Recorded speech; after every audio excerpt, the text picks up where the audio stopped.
There are 6 games tonight that will not be baseball games, but they'll be football games. We get to look at it, break it down, and bet on it. Don't listen to the people that tell you that only D-Gens bet on preseason football. It's football. If you know what you're looking at, if you do some homework, you can find an edge, an angle, a bet like any other game that you might find an edge or an angle or a bet. We got Adam Bjorn coming on. Where in the world? I don't know, but we'll find out where the master money is going tonight because we get to bet on something that's not baseball. Welcome to Pushing the Odds. It's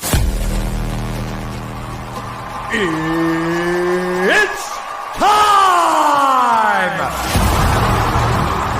And now, introducing your host, fighting out of Las Vegas, Nevada, by way of Boston, Massachusetts, presenting live from the world-famous Las Vegas Strip.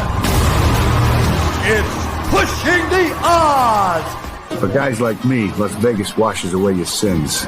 It's like a morality car wash. Back home, they would have put me in jail for what I'm doing. But out here, they're giving me awards. Here he is, Matt Perrault. Enjoy the show. Enjoy the show. Enjoy the show.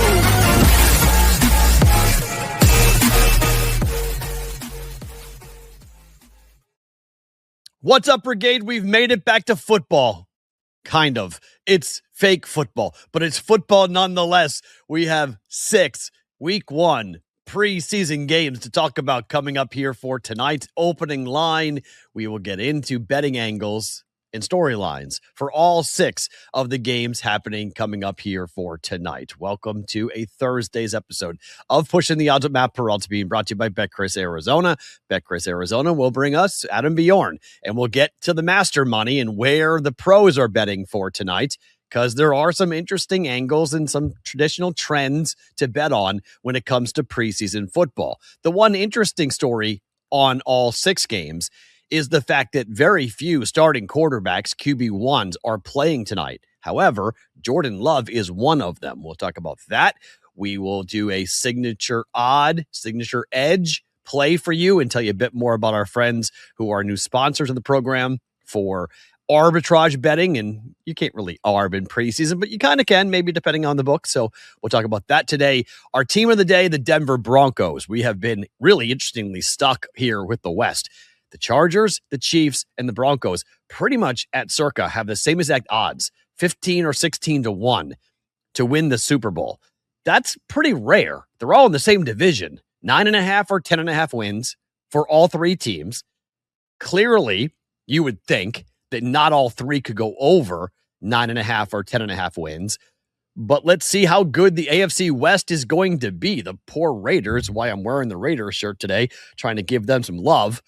Because, my God, they are in for a tough run here in the AFC West.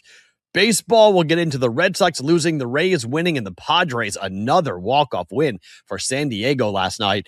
Padres are red hot. 5 in a row they've won, and they are right there charging up the wild card standings in the National League. So we will talk about that a little bit here for today. There's a couple of really big pro football stories to get into. Jayden Daniels has told LSU to stop using his name, image, and likeness. The Commanders quarterback is mad because a recruit got his number 5 at LSU and Joe Burrow's number 9 has not been given out. So Jayden Daniels is crying about it, telling LSU, stop using my name, my image, or my likeness to promote LSU football.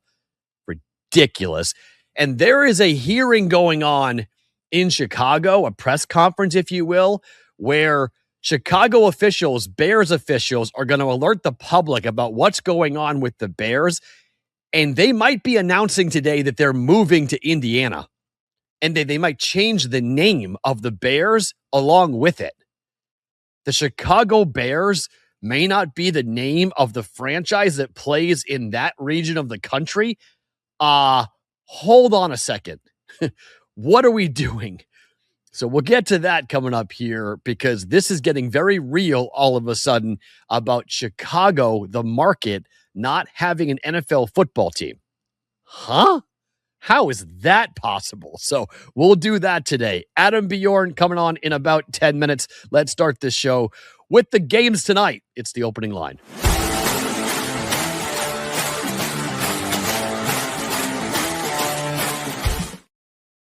All right, 6 of them. We got 6 games tonight, preseason football games coming up here for tonight. Look, they are giving us a smorgasbord of football. Now, can you watch all of these games? Not really, okay? It depends upon what package and where you are, and NFL Network, when they're carrying the games in your local region. I'm in New England, so I have the Patriots and the Colts tonight. That's the game that I'm going to get, but there's 5 other games that we can talk about. We will break down each one of those games here during the opening line, and we'll talk to Adam Bjorn about each one of those games as well, because there are storylines that you can look at, and those storylines can help you find an angle to bet here today. So let's start with the 49ers and the Titans. These teams have had practices against each other. This is Robert Saleh, new head coach of the Titans, taking on his former team that he's been the defensive coordinator for in the San Francisco 49ers. Multiple fights were happening throughout the joint practices between these two teams, between the 49ers and the Titans. Traditionally speaking, if we're going to play a trend, under. If the teams fight during the joint practices, consistently brawl with each other, the game goes under. And the first half also goes under. Why? Because the guys are pissed off.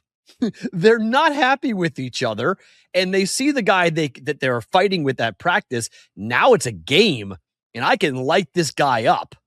So traditionally speaking, this is a lower scoring game when you see multiple fights breaking out.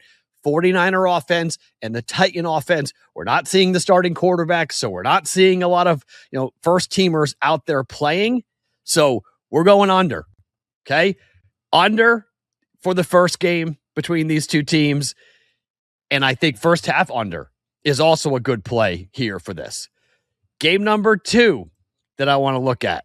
The Cardinals and the Raiders. Carson Beck against Fernando Mendoza. We're not going to see much from a starting perspective. The Cardinals very well might run out Jacoby Brissett. There are some reports that Jacoby Brissett could play tonight for the Cardinals, but most likely we're not seeing Kirk Cousins playing tonight, and it's going to be a lot of the number 1 pick overall in the draft. Here's the interesting storyline for this. Carson Beck played in the national championship game, right? Fernando Mendoza won the national championship, beat Carson Beck. These guys are meeting up here in the NFL. Carson Beck's a 3rd-round pick. Mendoza was the number 1 pick overall. You don't think Carson Beck wants to go and show out? That Raider defense last year was bad. Now, are they looking to improve? Of course, but there is an interesting angle to play here that you might want to go with the over in this game. And the over at BetCris Arizona, the total for this game is 42.5. It's the highest total on the board tonight for any game being played. And I think the reason is, 1, we saw what Carson Beck looked like in the Hall of Fame game. But also, I think Carson Beck has something to say tonight about, hey, I was the 3rd quarterback drafted. I was a 3rd-round pick. I'm older. I'm more seasoned, and I'm ready to go here for this Cardinals roster. Over in the Cardinals and the Raiders game is a good look. Bet number 3, Colts and the Patriots. Anthony Richardson's expected to play the entire first half for the Colts. The Patriots don't care about this game tonight, but Shane Steichen's history tells you that as the head coach of the Colts, he actually goes and plays his starters, or at least plays second-team guys for a while. And Anthony Richardson has been demoted to 3rd-string quarterback, and he very well might be playing for his next team. I like the Colts in the first half tonight. I like the Colts for the game tonight against the Patriots because Drake May is not playing, and Tommy DeVito is playing for the Patriots. He's their backup quarterback. Josh Dobbs is gone, and they've got Tommy DeVito. I don't like the Patriots backups tonight against the Colts in particular because I think the Colts are going to play harder than the Patriots. For me, Ohtani is the MVP, even if he pitches 15 games a year and that's it. The guy's the best hitter in baseball, or one of them, and pitches, even if it's 15 games a year and he's great, sign me up. I think he still wins, but I think I like the other investments there. Yeah, I would say we're in total agreement on this. Ohtani's going to win the award, but that doesn't mean that A, he's a good investment at this point, and B, another player isn't a good investment. Pro Baseball Today, only on SportsGrid. What Michigan have to play versus Penn State is insane. Like, instead of Big Ten teams worrying about SEC and all that, like, Michigan fans should not be happy about what Matt Campbell gets to walk into. James Franklin's got to be kicking himself. Penn State do not play Oregon, Indiana, or Ohio State. They avoided the entire Big Three of the it's incredible. In-game live, only on SportsGrid. You know, the dark days are ahead for the Warriors. And when Curry and Kerr and Draymond all leave, what are we going to be looking at that franchise that has been a mainstay of the NBA, you know, the face of the NBA and NBA playoffs for so long? Where are they going to be? So I see no issue with them bringing Draymond back. Why not? You have one last go at things with the trio that they still have there. But I see this as a very long season. Game time decisions, only on SportsGrid. Just can't win the big game. He can't get us in the big game. Well, we got to let him go now because we're tired. We'll keep the quarterback. So, you know what I've been saying? Okay, you kept the quarterback. Guess what? Mr. Lamar Jackson, it's on you now. Hey, absolutely. It's on you. Absolutely. Right? It's on Lamar. It is. It is totally on him now and the new coaching staff there. Outspoken with Dan Cilio, only on SportsGrid. Storyline for this game is Mike McCarthy taking on his former team. He is the coach of the Steelers now. He won the Super Bowl with the Packers, but the starters might play for the Packers. You might be able to play this with Packers on the money line and the Steelers for the game because it feels like Pittsburgh will want to win this game. It feels like the Steelers with Mike McCarthy, even in the lead up to this. They hope that, I mean, you heard it from Brett Favre. Sorry, you heard it from Aaron Rodgers saying, I wish this game was at Lambeau Field. He wished he was at Lambeau. It's at home for Pittsburgh. Maybe it's play Packers first half, Steelers to win the game coming up here for tonight. Lions and the Bengals. We know that Cincinnati is the best bet against in week one. For whatever reason, it doesn't work for Joe Burrow and Zach Taylor in week one. They lose consistently. They've tried to play their starters, take preseason more seriously to get ready for week one. It's a big knock on the whole coaching staff, but really on Zach Taylor. So maybe you see Cincy, they won't be playing much of their starters, but it looks like some of their starters are playing, including Joe Burrow and T. Higgins and Jamar Chase could be playing tonight to start. If that's the case, Bengals first half money line. Get them to go ahead and win the first half against Cincinnati because, look, there's a lot of pressure on Zach Taylor and Joe Burrow. The last time SoFi Stadium hosted the Super Bowl, the Bengals were playing the Rams. So let's see what happens. Do we get a rematch? Because everyone thinks the Rams are coming out of the NFC. The AFC is the question. Could it be Bengals Rams 2.0? Well, a fast start for Cincinnati would really help out if that were to happen. You got to get them on board. You got to get them up to speed. You can't be losing games early. And the Bengals season early is not great. It's not that easy. So Bengals first half money line. And then finally, Texans Chargers. So you have this offense in Texas, in Houston with the Texans that was embarrassing, mostly because of CJ Stroud with the turnovers in the postseason.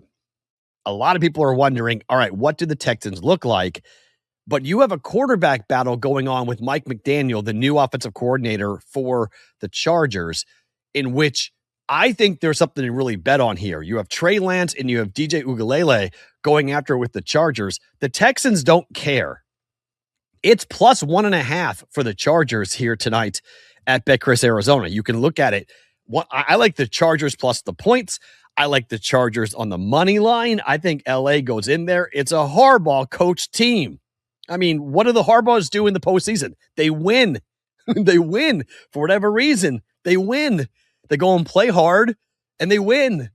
I like the Chargers to go ahead and win tonight outright. First half, full game. I like the Chargers coming up here for that. And look, for people that want to come in here, and some people in the chat might be saying this, going like, only degenerates bet on preseason football.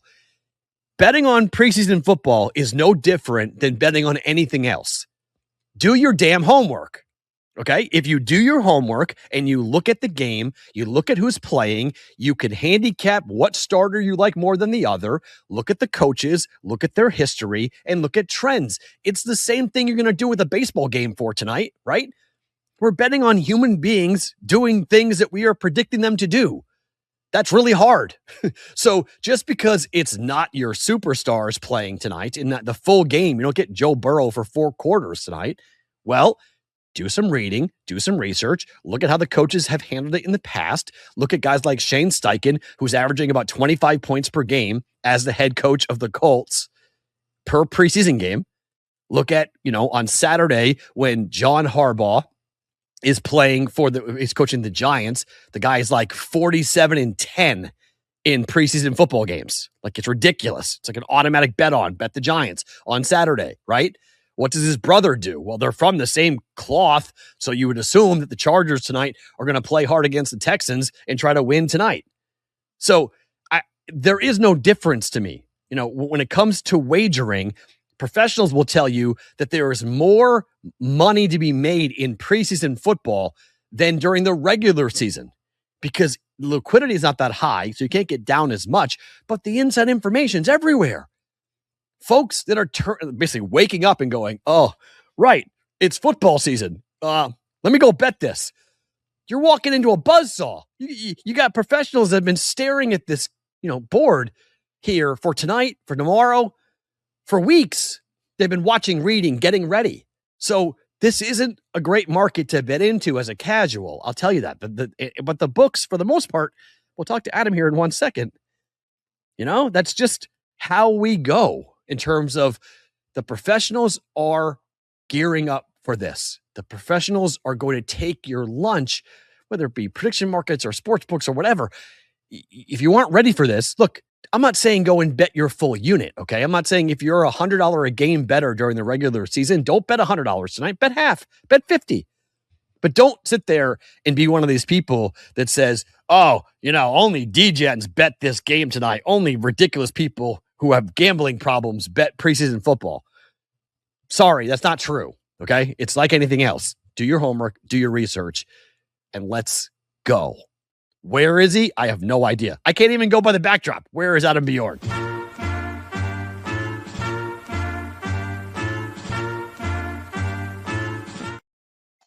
It's a dark background. I'm not even going to ask. Are you inside? Where are you? Matt, the bad news is I won't be able to make it to the All Black Springboks in Maryland. All right, because I'll be at the MCG the day before at the Rams 49ers. I am currently by the Yarra River. It's 1:15 a.m. In the heart of Melbourne, down here and down under. So, how about yes, that's where I am. So where you left Vegas, I saw you at Bet Bash. We did the show at Bet Bash. You went from Vegas to where? Vegas to LA for the weekend, met up with the wife and kids, and then flew out Monday, arrived Wednesday, and then had my son's graduation for university today. Well, or yesterday now, an hour ago. So. Well, what was that like? Congratulations. That's awesome.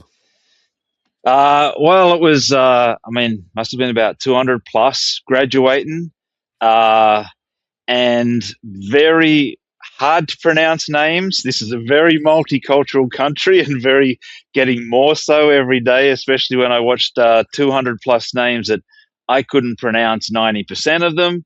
The person reading out the names for the graduation did a phenomenal job. There was, people from all over Asia, Africans, it was it was a melting pot of international graduates today. Well, you are the first live interview from Australia, so this is awesome. We get to check Australia off the map and dab the map on that. So this is very cool. When we had dinner with your son,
so I was talking before you came on, and I know you and I have talked about this, but professional gamblers, when it comes to preseason, as a book, how protective do you have to be for the information that they might have that others do not? I guarantee the smart bettors have more information than the books do on this stuff. As I sort of look through it, we're looking at probably 50% of the money on tonight's games is professional money, or master money as we call it, versus overall rec. Couple of these numbers have definitely ran. Bengals 2-7. There was another one. Tennessee was like 1.5, now 6. So again, a number of these games have definitely ran. Tennessee, for example, 90% plus money overall on the Titans. Same for the master money. But yeah, when you see 90% plus, something's happened and there's been a run on the number. And that one and the Bengals one definitely are showing up that way. In terms of limits, do you what is it? 50% what an NFL game would be, 25% what an NFL game would be? How do you guys handle, the money you'll take on games like these? Quickly looking at it, it looks about 5%. Okay. Yeah. So, I mean, we're taking 3 side, 1.5 total, and these can be, 100,000 side, 25, 50s total. So, yeah, I mean, it's small, but again, put up the limit, take the bet, move the line. I'm sure that no one's getting these kind of limits anywhere else. Yeah.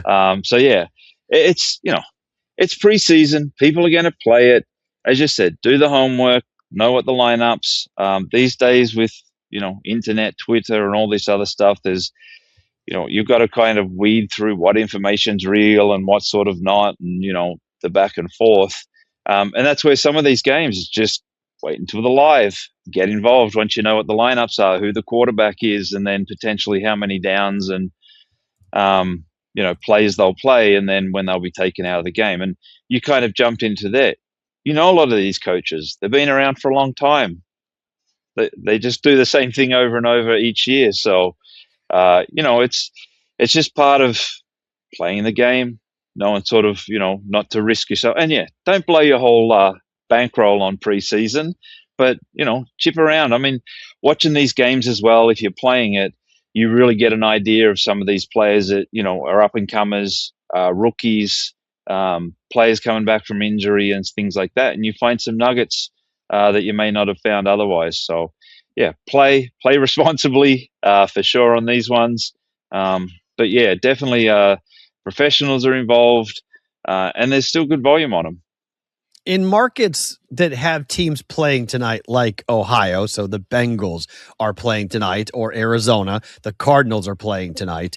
Do you see, fans getting involved? If are there more rec bets? I guess is what I'm saying. More like $25 bets from the fans of like, I'm going to go to the game, I'm just going to bet the game. Than you see otherwise, because like I think most people who bet games, same game parlays, or they do different things involving their teams, but. If you're in Arizona, are you going to see heavy public money on the Cardinals tonight? Bits and pieces, but that one's actually more professional money. When I say more, like 65% of that game is professional money versus recreational.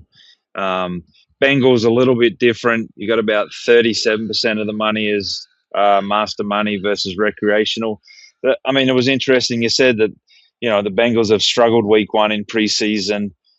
Historically, but I guess they heard Burrows was going to show up, and this one's moved 5 points. And as I said, it's like 86% of the money on the Bengals, 68% of the master money there, but majority of it at the low number on the Bengals, and then a bit of money coming back on the Lions now that it's sort of 7. It's not hard to move these numbers, right? I mean, this is pretty quick movement. 1 or 2 max bets will move the number pretty quickly. Yeah, which is another reason why, if you want to get a better number on a certain side, you can sort of push it in the wrong direction a little bit and then wait till it comes back. Because, while there's some master money on this, it's not the whole crews that are playing it.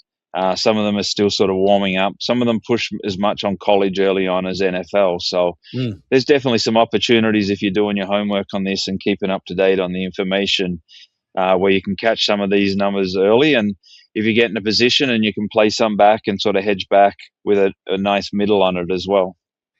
The chat is loving the jacket. It's winter time in Australia, right? Is it cold there?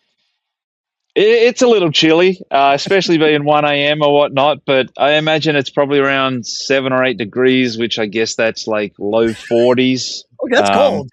Yeah. Yeah, but it's we're in winter down here. That's awesome. The coat is tremendous. Everyone's loving the sunglasses and the coat. You came prepared, so you came dressing the part. We love it. Overall bet bash for you. How would you recap it? You were there for a week, so you were there. I was there 3 days. You were there for longer than I. How was bet bash for you overall? This was my favorite bet bash of all of them. Generally, you've got people just chasing accounts, looking for, new ways to do old things kind of thing.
In markets that have teams playing tonight, like Ohio, so the Bengals are playing tonight, or Arizona, the Cardinals are playing tonight.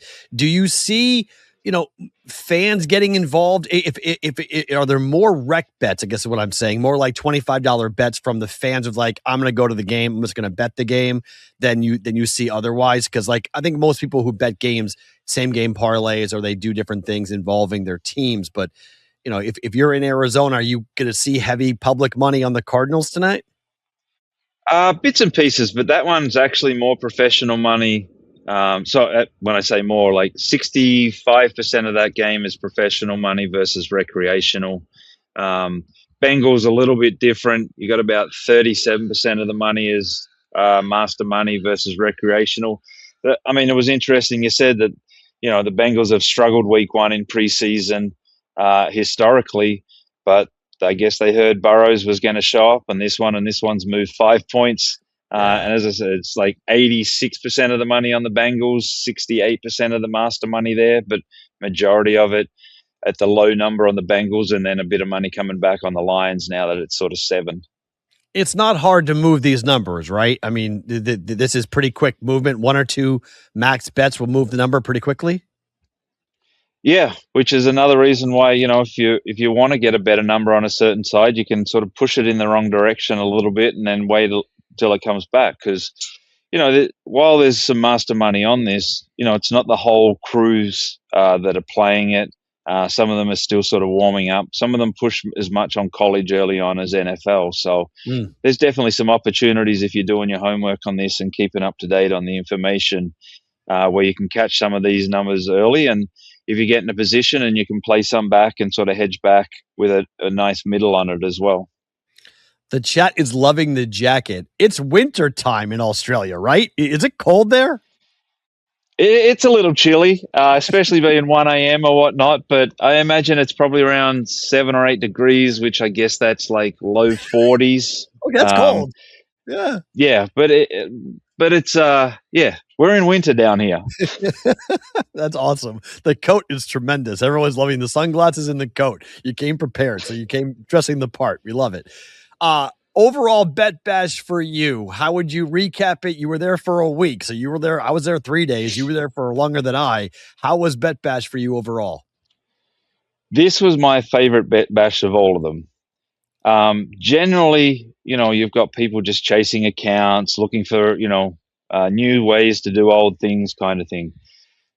This, for me, prediction markets, for many of us Australians, British, Europeans, whatnot, this is bringing back to life 20 years ago when Betfair was at its peak. And as I've said many a times, America's just bigger, more consumerism, and more money coming into it. And I think prediction markets has found a lot of new money that wasn't in sports betting before, that are traders that are now, Robin Hood traders during the day, now playing sports and that in the evenings and weekends.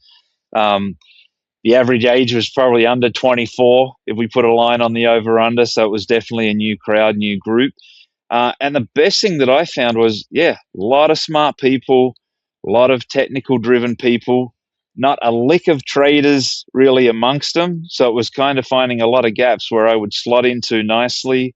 And the other big thing was, for the amount of money going through prediction markets, very few originators. All these big market makers are all top down doing it. It's all about speed, getting to the front of the queue, looking for one penny on each side to match and stuff like that, which, yes, it's expensive as a taker on these things, but they're just putting up the market and there's a lot of volume there. So there's definitely some niches where, I heard F1, the last race, did like 3 or 4 million matching. UFC fights, I've seen a ton. Sunday afternoon on golf, there's a bunch of money as well. So I think there's some definite opportunities for, people that want to back their judgment and just, this isn't a strong market. I don't think it's necessarily efficient right now. It'll get better. I think in 12 months, 18 months, a lot more institutional money, bigger amounts and things like that. But right now, for the next 6-12 months, if you've got any kind of bankroll, can judge yourself and sort of have, something to target at, and arbitrage opportunities are just enormous as well. So, yeah, definitely was a lot of fun, real interesting on listening to all these people getting into it for the first time. Super smart guys on the technical side and what they're trying to do, but huge gap where potential, traders, people that just like watching games and feel like they've got an edge at certain spots, information opportunities as well of getting, good liquidity down. That it's a bettor's market right now. And I think a lot of us, and myself included, I'm definitely looking at this football season a little bit differently and which state I should be based in, and getting a new driver's license because they've stopped taking prediction markets in Michigan, and trying to get a bit more involved. So, yeah, it's definitely the next 6, 8, 10, 12 months is the time to get into this stuff. Spanky, who is the originator of Bet Bash, probably wouldn't like the way I'm going to classify this, but I think it's a fair way of saying it. That was my third one going to it, and that felt more serious. That felt like a convention. It didn't feel like previous years. It was a gathering of friends and people just getting together and, hey, how are you? It was a lot of backslapping and having drinks and meals and kind of just networking. It felt like Bet Bash was way more serious this year. You've gone to all of them. Is that a fair way of describing it? Yeah, 100%. I think, I'd skipped a bunch of the seminars previous years. This year I went to a couple of them, especially I did go to the wine tasting again. I tell you what, that honey wine that comes out of Napa Valley is something that you have to do. But yeah, I mean, hearing like Tom Waterhouse and Bernard Manarelli speaking about prediction markets, syndicates and everything that they've done in the past, it was definitely, people were organized. They come in, they knew what they want. It wasn't about chasing down beards for accounts and all that kind of stuff. It was real business. And I 100% agree. For me, it was just a different level, different atmosphere. Because again, I've sort of previous years have been to it. Last year was like, I don't know if I can bother anymore. And even sort of this year going in was not 100% certain, but glad I went. Definitely a different atmosphere this year. All right, back to the games for tonight. There is a baseball game in Iowa at the Field of Dreams Park in Dyersville, Iowa. Any extra action on the Phillies and the Twins because it's one of these standalone special types of baseball games? Are you seeing anybody get involved more heavily on that baseball game given the location? It doesn't seem so right now. It is actually one of the lower volume games. About 80% of the money's on the Twins. Almost 100% of the master money on the Twins. Total, not a lot, which surprised me because 8.5 felt a little low. I know they played there, I think 5 years ago. There was like 8 home runs, 17 runs. The following year, I think it was 6 runs, whatnot. But yeah, it seems like you do a bit of homework on it. There is some bad weather in the area, it sounds like. So there is probably possibilities of delays, a bit more humidity, etc. Yeah. But there's no protection from the elements with no real, major stadiums or any or seats or anything of that nature. So, yeah, it just felt like an over to me. So I actually did some research and dug into it a bit more. Couldn't come out the under on this one for me if there'd be anything on the over. Right now it's about 81% on the over and a little bit of master money as well. But yeah, I mean, it's, who didn't grow up watching that movie? And, and even when I went to Yankee game this last year and with Kevin Costner, and again, spoke baseball, he's mad about baseball and all those kind of things. So, yeah, I mean, if I was in the US, it's definitely a game I'd enjoy going to and, ticking off some of those bucket list items. Yeah, I lived in Iowa and I never went to Dyersville. Yeah, I never went to the Field of Dreams in the 2 years I lived in Des Moines. I never actually went. So it's one of those things of like because it's really in between Des Moines and Chicago. So it's a pretty good hike from where I was in Des Moines. But yeah, it's a very special event for Major League Baseball to have it. And I got to say, at dinner, you and your son gave me I don't know. I wish I taped it. The breakdown on cricket. I learned so much from the two of you guys when it came to betting on cricket. I know way more now. I still can't bet it, but you guys were awesome. I want to thank you for the breakdown for betting on cricket because I don't know. Maybe one day I will take a look at betting on cricket. How different is betting on cricket than baseball? Is it totally different?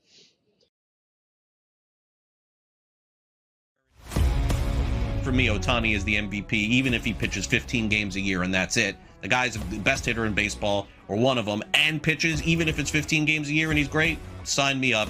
I think he still wins, but I think I like the other investments there.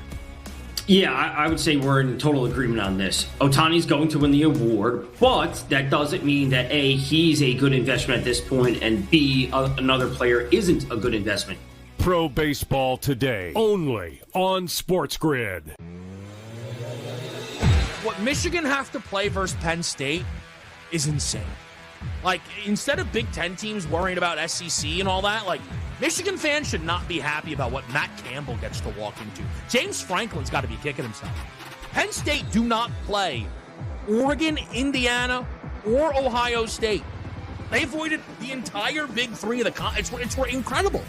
In-game live, only on SportsGrid. You know, the dark days are ahead for the Warriors. And when Curry and Kerr and Draymond all leave, what are we going to be looking at that franchise that has been a mainstay of the NBA, you know, the face of the NBA and NBA playoffs for so long? Where are they going to be? So I see no issue with them bringing Draymond back. Why not? You have one last go at things with the trio that they still have there. But I see this as a very long season. Game time decisions, only on SportsGrid. Just can't win the big game. He can't get us in the big game. Well, we got to let him go now because we're tired. We'll keep the quarterback. So, you know what I've been saying? Okay, you kept the quarterback. Guess what? Mr. Lamar Jackson, it's on you now. Hey, absolutely. It's on you. Absolutely. Right? It's on Lamar. It is. It is totally on him now and the new coaching staff there.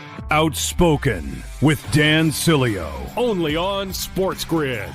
It is time for the Circa Sports Team of the Day. It is the Denver Broncos, who are plus 1550 or 15-1 to win it all. The Broncos win total is set at 9.5, and all the questions are coming around with Bo Nix. Like, is this now time for Bo Nix to have a big year in this Sean Payton-led offense for Denver? We know what this defense is going to look like in Denver. They're going to be one of the best, if not the best.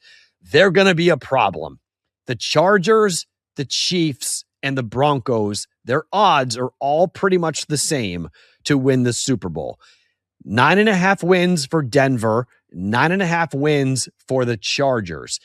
The Chiefs are at 10.5, which is pretty interesting at Circa as to what we're looking at from a scheduling perspective, because Denver opens the year on Monday night at Kansas City. Look, that game out of the gate, Denver has a chance to announce their presence. And look, it's early, but I like Denver in that game.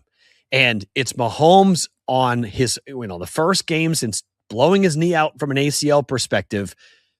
He's not going to run. Like, I think if Mahomes is out there running around, I think that's a really dangerous situation, and everyone will be holding their breath because a re-injury of the knee is extremely possible. When you blow the knee out once, you can really, until it gets fully back, and most people will tell you it takes a year to 18 months to really get back, to really be fully back after an ACL injury. And the Chiefs are nothing without Patrick Mahomes. So, I mean, to play Denver out of the gate, yikes. That's just a really, really difficult deal to come in. And look, the Chiefs, I told you yesterday, I'm just not high on Kansas City. I am extremely high on Denver. Everyone is, and rightfully so.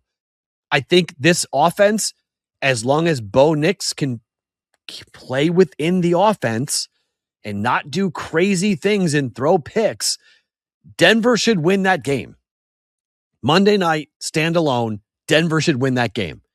If they do open up with a win over the Chiefs in week number 1, it sets up a really interesting start to the year because they have Jacksonville at home. That is not easy. They play the LA Rams at home. That is extremely difficult. And then they go on the road to California to play the 49ers and the Chargers. Out of the gate, right? And then they play Seattle. Their first 6 games are all against playoff teams. If you're a Bronco fan, if your team opens up 3-3, I think you're going to be excited. I think you just take it. You go, okay, 3-3. Because after that, it gets way easier. Arizona, the KC game is difficult. And again, I'll reiterate what I said yesterday. The fact that the AFC West teams are playing each other in the first half of the schedule, I just don't get it. It's a mistake. Like these games, Kansas City and Denver playing 2 times in the first 2 months of the season, and we don't get KC. After week 8, KC Denver is done. We don't get it for the next, if they play in the postseason, they won't play again. That stinks. Like I just don't understand the scheduling from an NFL perspective when you have arguably 2 of the top teams in the AFC in the same division, arch rivals, hating each other, and they don't play in November, December, or January. That stinks. Like that's a major mistake. But from a Denver perspective, you play at Carolina and then the bye. After the bye, this is just a wrecking crew. They're going to roll right through that schedule. They should win every game after the bye. Like that's just go ahead, win every game after the bye. I don't see a loss there. Maybe the Bills go to Denver on Christmas and win. Maybe. That's a Christmas Day, standalone, Denver, Buffalo, unbelievable football game. And they take on 2 cupcakes on the road the weeks before they play Buffalo. The Jets and the Raiders are both W's. They have Miami at home, Pittsburgh on the road. The Raiders, like this is just run. Maybe the Patriots get them, but I don't think so. In week 17 in New England, that's a hell of a football game, but it might not be for much depending upon where each team is. And then they end the year at home in January against the Chargers. That's a West Coast team, California team, dome team going to Denver at altitude in January. No, that's an L. So how many wins do they win before they get to the bye? If they get to 3, okay, and they're 3-3 at the bye, if they run the table, like I think they have a really good chance of doing it, they're going to wind up going, look, I don't think they go 14-3, but 13-4, 12-5, that's on the table for the Denver Broncos because of what their schedule will look like after the bye. So Denver might get off to a rough start. It might be a bumpy start for Denver, and then they run, and then they go. Once they get to their bye week, they're going to be a really difficult team. I think it's going to be a team that you can look at for Survivor, a team you can look at for Circa Million. I think that there's a chance to go ahead and ride the Denver Broncos. You can do that during Circa Sports' football contest. The Survivor and the Million contests are $1,000 entries. Grandissimo is $100,000. The guarantee is $20 million for Survivor, $6 million for Circa Million 8, and the Grandissimo is a $4 million guarantee. If any dollar goes over the guarantee, it goes directly back into the contest. There is no rake. You must be present in Las Vegas to sign up and use a proxy service. We've got one of those for you. For full details, go to circasports.com. Staying with the NFL, there's a bunch of things to get into here NFL-wise. And our pro football news of the day being brought to you by VegasFootballProxy.com, and Tom and the folks at VegasFootballProxy.com will tell you more about them here in just 1 second. I don't know what's going on with Jayden Daniels, but the Washington Commanders quarterback is not getting good advice at the moment.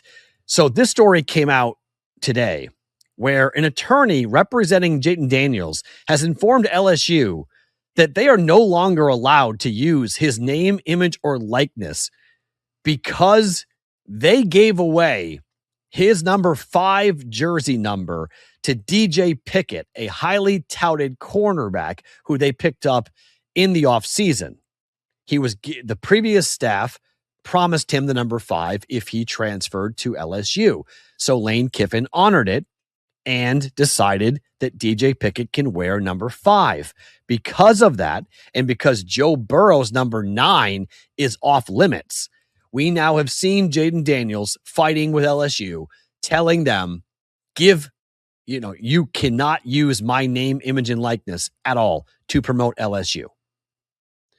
This is going to happen more and more and more for players that transfer.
live in Los Angeles. They don't live in Vegas. They live in LA. The LA Lakers moving to Las Vegas. I'm not saying it's going to happen, but there are different pieces on the chessboard at the moment that is leading some people to say Iger wanted to have an expansion team. Iger wasn't going to get the expansion team. He got the Lakers instead. Well, if you buy the Lakers for $12.5 billion, are you going to move them and then the expansion team goes to LA because he owns a team and he wants to be in Vegas and there is a situation going on? I mean, I'm just saying, let's see what happens.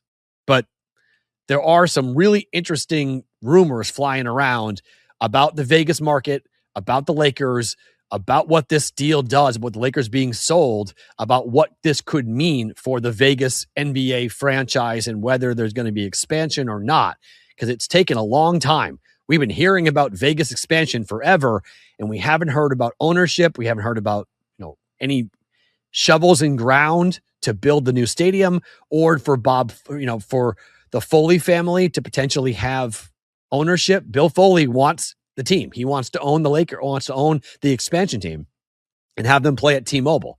So was that a way of placating Bob Iger, saying, hey, you take the Lakers, Bill Foley, you take the expansion team, and you will play at T-Mobile Arena? I don't know, but let's figure that out as to how it goes. How many lakes are in LA, JC from KC? How many? They were the Minnesota Lakers. That's why they were the Minnesota Lakers. How many lakes are in LA? It makes no sense. But I mean, it makes no sense. So I don't know. We'll see how it all plays out. But that's a very interesting story going on right now with the Lakers being sold for $12.5 billion. All right, we haven't done this segment yet. This is a new one for you guys. It's the Signature Edge being brought to you by SignatureOdds.com.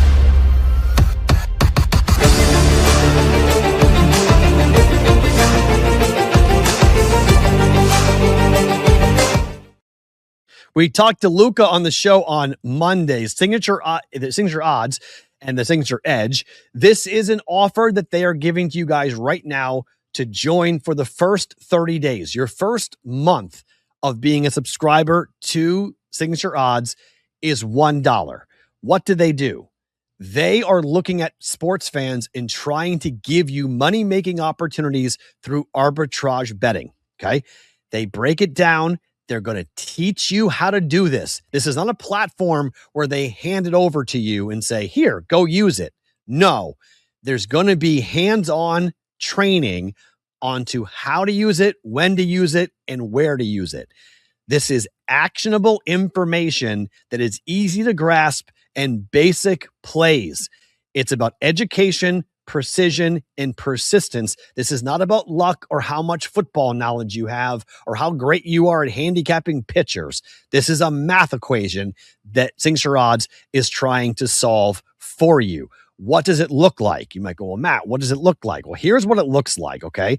This is, it may be a little hard to read, but this is what you will get when you use the platform at Signature Odds. This is from the college basketball season.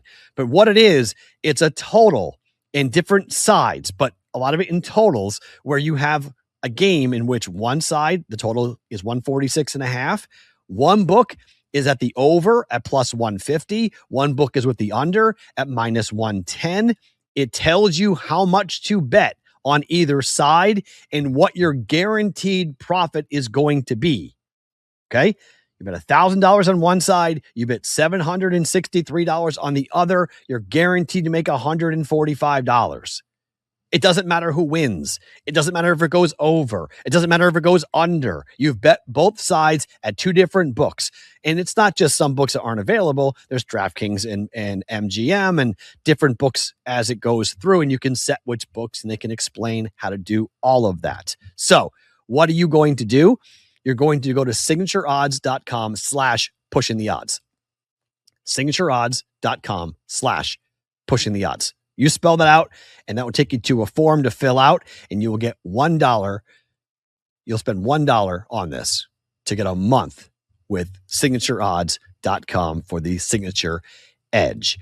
Who has the edge tonight? Well, it would be the Green Bay Packers.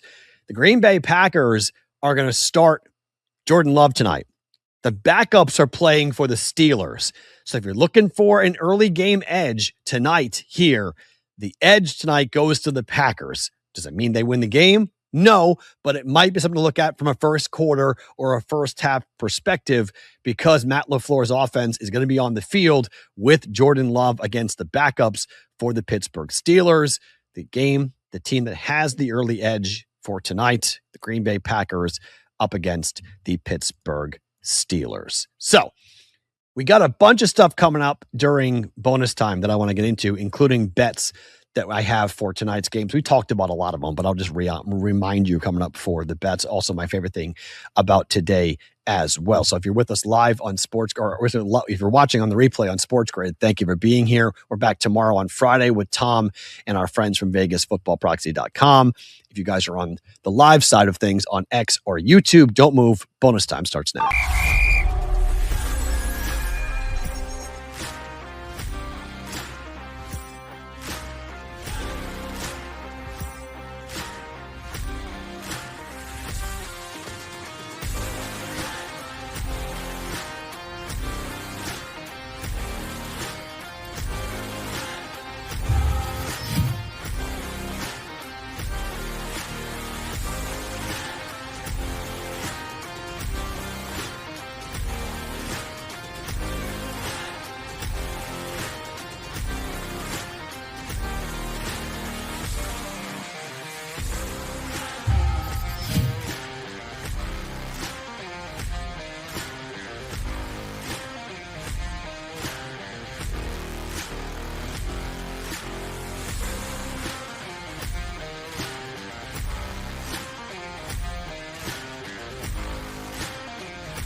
Turkey, welcome to the World Downhill Skateboarding Championships. It's the opening round, and it's the fourth time in a row we have been in this beautiful part of the